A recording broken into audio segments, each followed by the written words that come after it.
अस्सलाम वालेकुम रहमतुल्लाहि वबरकातुहू। हम कार्य इस्लामिया लाजमी की 9th क्लास की जो नई किताब आई है वो इसका बाब अव्वल कुरान मजीद और हदीस नबी सल्लल्लाहु अलैहि वसल्लम का रहे हैं। तारीफ कुरान मजीद है।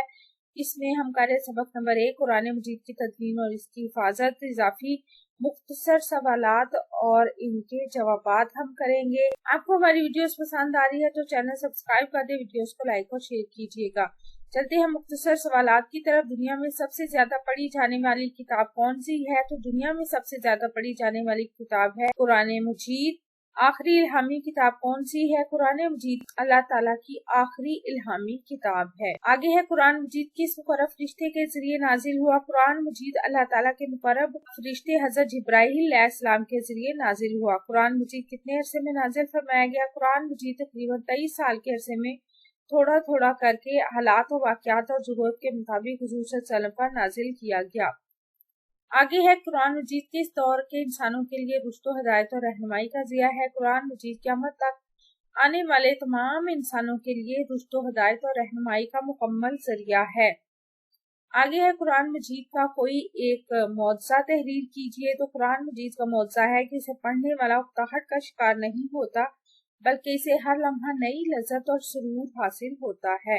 आगे है कुरान मजीद की हिकानियत की कोई दलील बयान करें। तो कुरान मजीद की हिकानियत की ये दलील है कि इसका एक एक हर्फ 14 सदियां गुजरने के बावजूद भी महफूज है। दुनिया की वो कौन सी किताब है जो आज तक इसी तरह महफूज है? कुरान मजीद दुनिया की वो वाहिद किताब है जो आज तक इसी तरह महफूज है जिस तरह हुज़ूर सल्लल्लाहु अलैहि वसल्लम पर नाजिल हुई थी। आगे कुरान मजीद की हिफाजत का जिम्मेदार कौन है? तो अल्लाह ताला कुरान मजीद की हिफाजत का मुहाफिज और जिम्मेदार है। अल्लाह ताला ने इरशाद फरमाया है, बेशक हम ही ने इस जिक्र यानी कुरान मजीद को नाजिल फरमाया और बेशक हम ही इसकी जरूर हिफाजत फरमाने वाले हैं। कुरान मजीद किस दौर में मुकम्मल लिखा जा चुका था? तो कुरान मजीद हुजूर सल्लल्लाहु अलैहि वसल्लम की हयात तैयबा में मुकम्मल तौर पर लिखा जा चुका था मुख्तलिफ जगहों पर। आगे है कुरान मजीद को सरकारी सरपरस्ती में जमा करने की जरूरत किस दौर में महसूस हुई? कुरान मजीद को सरकारी सरपरस्ती में जमा करने की जरूरत हज़रत अबू बकर सिद्दीक़ रज़ियल्लाहु तआला अन्हु के दौरे खिलाफत में उस वक्त महसूस हुई थी जब झूठे मुद्दे नबूवत मुसलमा कज़ाब के खिलाफ जंगे यमामा में कुरान मजीद के सैकड़ों हफ़ाज़े इकराम शहीद हो गए थे। तो सहाबा इकराम के मशवरे से कुरान मजीद को एक जगह जमा करके किताबी शक्ल में महफूज किया गया। कुरान मजीद के सैकड़ों हिफाज़े इकराम किस जंग में शहीद हुए? कुरान मजीद के सैकड़ों हिफाज़े इकराम जंगे यमामा में शहीद हुए। कुरान मजीद की जमा तदवीन का आगाज कब हुआ? हज़रत अबू बकर सिद्दीक़ रज़ियल्लाहु अन्हु ने कुरान मजीद की जमा तदवीन का आगाज किया। हज़रत अबू बकर सिद्दीक़ रज़ियल्लाहु तआला अन्हु ने कुरान मजीद की जमा तदवीन के काम के लिए किस शख्सियत को मुंतखब किया था? तो हज़रत अबू बकर सिद्दीक़ रज़ियल्लाहु तआला अन्हु ने मशहूर कारी ये कुरान हज़रत ज़ैद बिन साबित रज़ियल्लाहु तआला अन्हु को इस अजीम काम की तकरीर के लिए मुंतखब किया।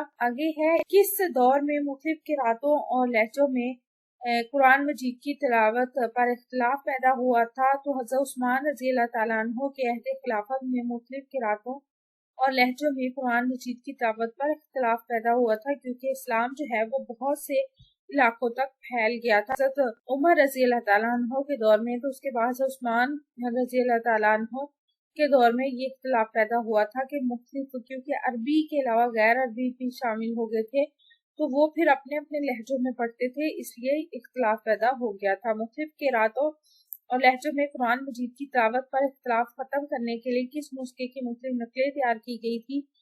तो ये इख्तिलाफ खत्म करने के लिए उम्मुल मोमिनीन हज़रत हफ्सा रज़ियल्लाहु अन्हा के नुस्खे की मुख्तलिफ नकलें तैयार की गई और इसे मुख्तलिफ सूबों में भिजवा दिया गया।